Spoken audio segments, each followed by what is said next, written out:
Hey everybody, it's Jamie Baker-Orr at Keller Williams Performance, and we're going to talk about what is earnest money.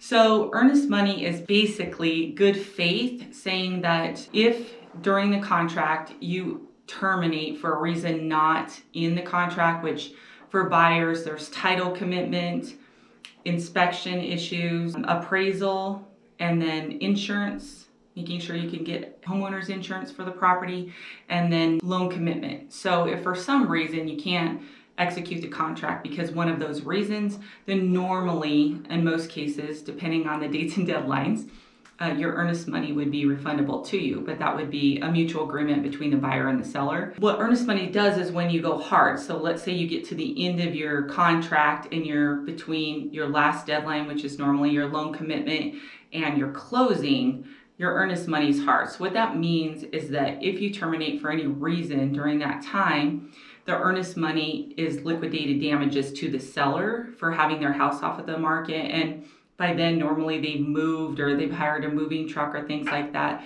So the earnest money would be forfeited to the seller at that time.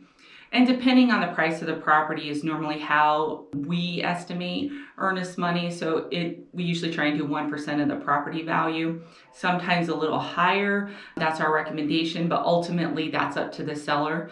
But that's kind of our average in our marketplace. Your earnest money would be credited back to you. So let's say you had to bring in $10,000 to closing and you put $2,000 up front in earnest money, then basically it's going to come off at the end and you'd bring in $8,000 for your closing. So that is what earnest money is. I hope you learned something today.